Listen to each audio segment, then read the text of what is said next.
सबसे पहले बात करेंगे कन्नौज की, जहां पर बेहद गंभीर आरोप लगे हैं एक स्थानीय नेता पर, उस नेता पर जो कि समाजवादी पार्टी से जुड़ा हुआ बताया जा रहा है और बीजेपी अब खासतौर पर हमलावर है। अब आपको बता दें कि इससे पहले भी समाजवादी पार्टी के नेता पर बेहद गंभीर आरोप लगे अयोध्या में, और उसके बाद अब कन्नौज का मामला उत्तर प्रदेश में गरमाया है क्योंकि 10 सीटों पर उपचुनाव होने वाले हैं। उससे पहले बीजेपी समाजवादी पार्टी एक दूसरे को घेरने में जुटे हुए हैं, क्योंकि नया मामला जो है वो कन्नौज का, जहां पर रेप की कोशिश का आरोप है। स्थानीय नेता की गिरफ्तारी भी हुई है और समाजवादी पार्टी हालांकि इसका खंडन कर रही है कि उसको तो पार्टी से पहले ही निकाला जा चुका है। रेप की कोशिश का आरोपी नवाब सिंह यादव इस समय पुलिस की गिरफ्त में है।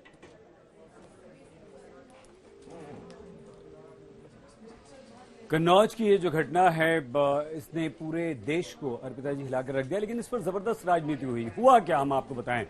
नाबालिग लड़की नौकरी मांगने इस अपराधी के पास गई। बिल्कुल, और ये अब सवाल समाजवादी पार्टी उठा रही कि 15 साल की आखिरकार वो लड़की रात में क्यों गई वहां पर नौकरी मांगने, और कौन सी नौकरी मांगने गई। इसी को लेकर बीजेपी ने आज प्रेस कॉन्फ्रेंस भी की और सीधे तौर पर निशाना समाजवादी पार्टी के नेताओं और उनके बयानबाजियों पर साधा। अभी फिलहाल आपको बता दें, एफआईआर के मुताबिक नाबालिग बच्ची के साथ बुआ भी थी। जब बुआ वॉशरूम यूज करने गई तब बताया जा रहा है उसके साथ ये घटना घटी। और पहले तो आपने रात को बुलाया क्यों? ऐसी कौन सी बात थी जो आप रात को करना चाह रहे थे और बच्ची के साथ आपने जबरदस्ती वहां पर की? और यही आरोप लग रहा है दरअसल कि बुआ की गैर मौजूदगी में रेप की कोशिश उस नाबालिग के साथ हुई है। लेकिन सोशल मीडिया पर सईद जी कई ऐसे फोटो वायरल हो रही हैं जिसमें वो दिख रहा है कि समाजवादी पार्टी का नेता भी, समाजवादी पार्टी के नेताओं के साथ भी उसकी मौजूदगी है, बीजेपी नेताओं के साथ भी उसकी तस्वीर।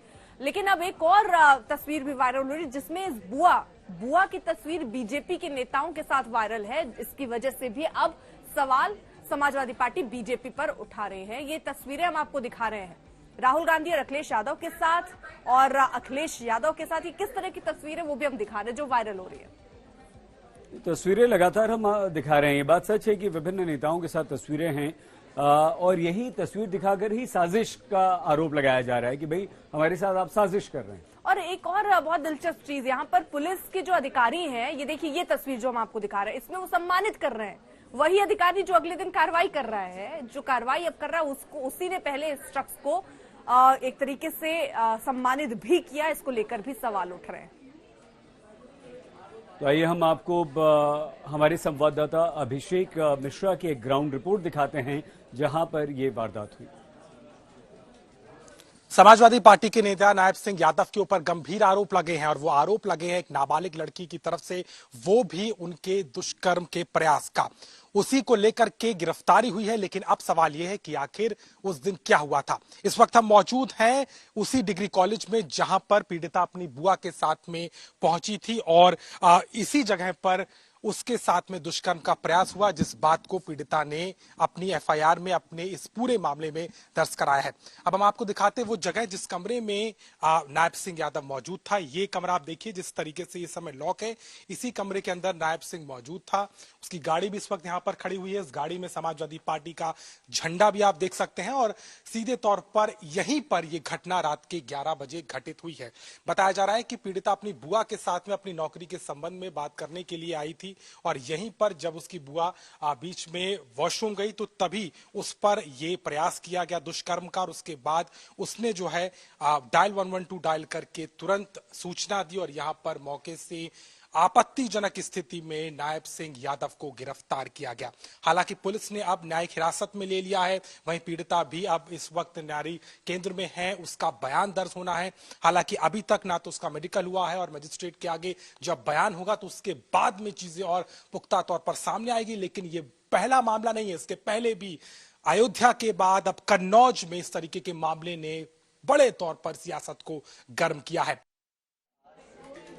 और अब कई कनेक्शन भी सामने आ रहे हैं जिसमें दिख रहा है कि समाजवादी पार्टी का ही ये एक तरीके से नेता था, इसलिए भी कई सवाल उठ रहे हैं और आरोप प्रत्यारोप भी लग रहे हैं। बिल्कुल, आरोप प्रत्यारोप चल रहे हैं। समाजवादी पार्टी हालांकि इसका खंडन कर रही है, लेकिन बीजेपी को एक बड़ा मौका मिला है और उपचुनाव भी है। उससे पहले आपको बता दें कि खासा हमलावर है उत्तर प्रदेश के मुख्यमंत्री योगी आदित्यनाथ ने क्या कुछ कहा, आपको सुनाते हैं। ये वही प्रदेश था जहां पहले दंगे होते थे, कानून व्यवस्था की स्थिति बदहाल थी, न बेटी सुरक्षित थी, न व्यापारी सुरक्षित था, अराजकता का तांडव होता था। और यह तो प्रदेश के अंदर था, इसका दुष्परिणाम सर्वाधिक उठाना पड़ता था हमारे युवाओं को।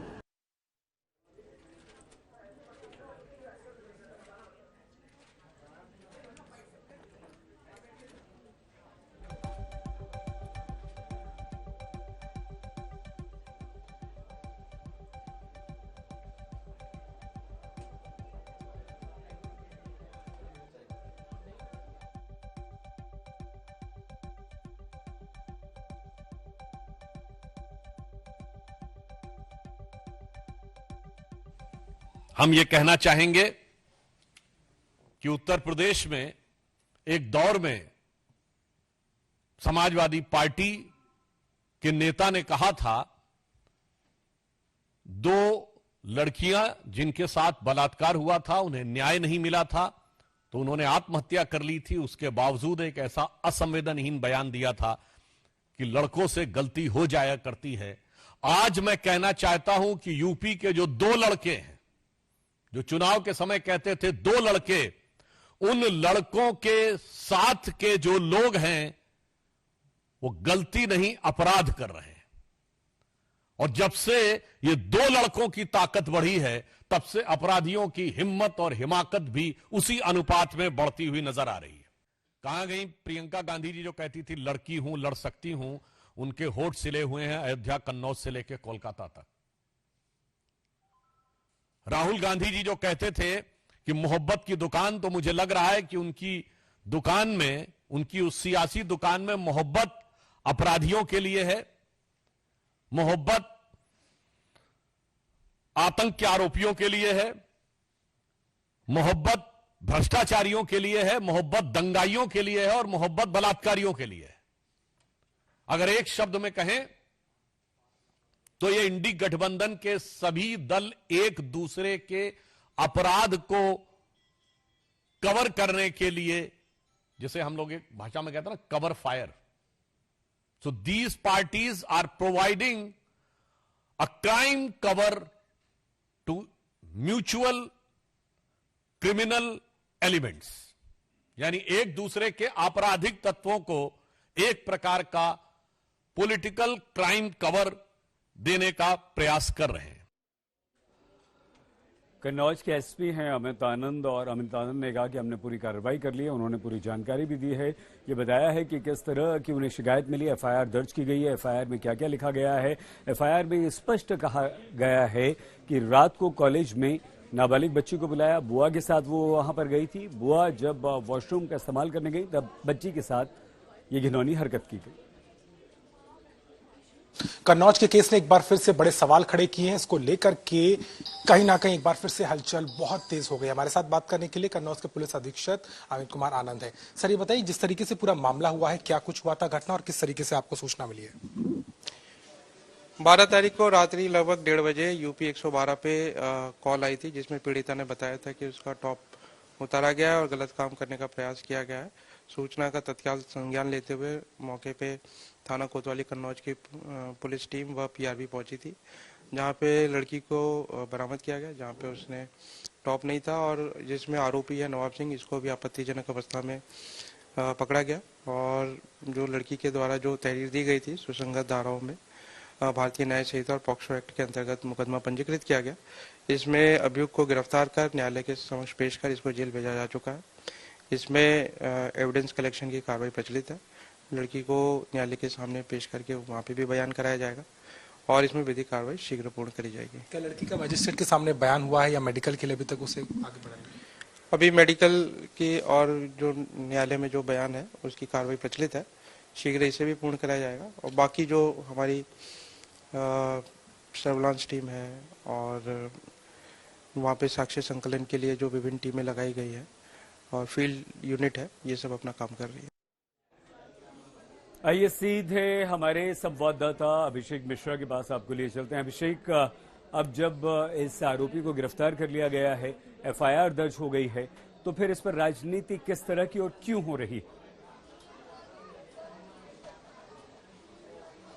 सहित इस पूरे मामले में अपराधी जो आरोपी है, माफ कीजिएगा, उसकी गिरफ्तारी तो हो गई है, लेकिन जो अपराध हुआ है उसके बचने की हालत में इस समय कोई पार्टी नहीं है और यही कारण है कि इस पर सियासत हो रही है। समाजवादी पार्टी का वो नेता था, ब्लॉक प्रमुख रह चुका है, उनके जो भाई हैं वो भी उस सीट से ब्लॉक प्रमुख रहे। उनका दावा है कि राजनीतिक साजिश के तौर पर नवाब सिंह को फंसाया जा रहा है। तो वहीं बीजेपी का कहना है कि सीधे तौर पर नवाब सिंह पर कार्रवाई होनी चाहिए, उनका उससे कोई संबंध नहीं है। तो जो व्यक्ति जिसके ऊपर ये संगीन आरोप लगा है, जिस पीड़िता ने खुद फोन करके ये मुकदमा दर्ज कराया है और जिस अवस्था में वो मिला, वो सीधे तौर पर सवाल कर रही है। और ऐसे में अब चूंकि आगे इसमें क्या कुछ होना है, मेडिकल होगा, मजिस्ट्रेट के आगे बयान होगा और उसके आधार पर तय होगा कि किस तरीके से ये वारदात जो हुई है उसके लिए कौन जिम्मेदार है। लेकिन नवाब सिंह बार बार इस बात को नहीं मान रहे। हालांकि राजनीतिक इसलिए भी है क्योंकि उनका जो कनेक्शन है वो अखिलेश यादव और राहुल गांधी के साथ देखे जा रहे हैं, उनकी फोटो सुब्रत पाठक के साथ भी देखी जा रही है।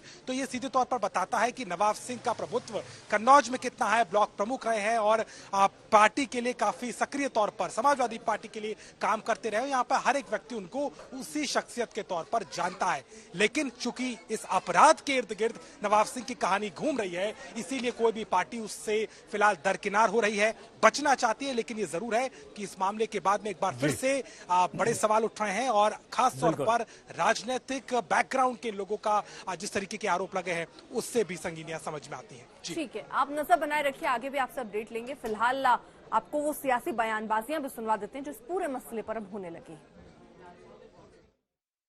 उत्तर प्रदेश में अखिलेश यादव की पार्टी, समाजवादी पार्टी अपराधी पार्टी तो थी ही पहले, अब बलात्कारी पार्टी हो गया। अयोध्या में भी एक मुसलमान ने कुकृत्य किया हमारी बेटियों के साथ। अब कन्नौज में भी डिम्पल यादव की पहले वो प्रतिनिधि था, ऐसा लोग बताते हैं। ये भी उसी समाज से आता है। इसका मतलब सीधा हो गया कि अखिलेश यादव बड़ी बड़ी बातें करते हैं, लेकिन उनकी पूरी पार्टी अब एक तरह से बलात्कारी और अपराधी संरक्षित पार्टी हो गया। समाजवादी पार्टी का जो डीएनए है वो हमेशा गुंडई अराजकता, खासकर बहू बेटियों की तरफ से जिस ढंग से उनका इज्जत से खिलवाड़ करने का लगातार एक सूचनाएं मुझे प्राप्त हो रही हैं, इसकी जितनी भी निंदा की जाए कम है। ऐसे दरिंदों को कानून के तहत कड़ी से कड़ी सजा मिले, ये मैं ऑफिसर से कहता हूं और समाज से भी कहता हूं। समाजवादी पार्टी जब जब ताकत में रही है, गुंडे, माफिया, मवाली, लुच्चे, लफंगे, बहू बेटी की इज्जत आबरू को लूटने वाले लोगों को प्रश्रय देने का काम, उनको आगे बढ़ाने का काम समाजवादी पार्टी ने हमेशा किया। इनसे जनता नाराज थी, उन्होंने ये वतीरा अपनाया है कि समाज की कहीं भी कोई भी घटना हो उसका पॉलिटिकल किरण करके और एक ख़ास पार्टी को, समाजवादी पार्टी को, जो देश की तीसरी सबसे बड़ी पार्टी है, उसको निशाना बनाए जाने की ये कोशिशें हैं। उनका समाजवादी पार्टी से पिछले 5-6 वर्षों से कोई संबंध नहीं है और वो समाजवादी पार्टी के ना प्राइमरी मेंबर है ना एक्टिव मेंबर है। इसमें जो भी दोषी हो उनके खिलाफ कड़ी से कड़ी कार्रवाई होनी चाहिए। उत्तर प्रदेश में सरकार बहन और बेटियों की सुरक्षा करने में पूर्ण रूप से अक्षम साबित हो गई है और अपने ऊपर आरोप को बचाने के लिए समाजवादी पार्टी के बारे में दुष्प्रचार करने का काम कर रही है। उस दुराचारी का समाजवादी पार्टी से कोई भी संबंध नहीं है। समाजवादी पार्टी का चरित्र, हमारी माता बहनों के बारे में उनका जो स्वभाव वो सब जानते हैं। उनके नेताओं के जो पूर्व में बयान है इस प्रकार के, वो भी सब जानते हैं। लेकिन मोदी जी, योगी जी की सरकार संकल्पित है, जो भी दरिंदगी करने वाले लोग हैं उनके खिलाफ विधि सम्मत कठोरतम कार्रवाई की जाएगी और ऐसी कार्रवाई की जाएगी जो नजीर बन सके। क्या बुलडोजर चलेगा बाबा का? अब ये सरकार को निर्णय करना है, लेकिन विधि सम्मत कठोर कार्रवाई की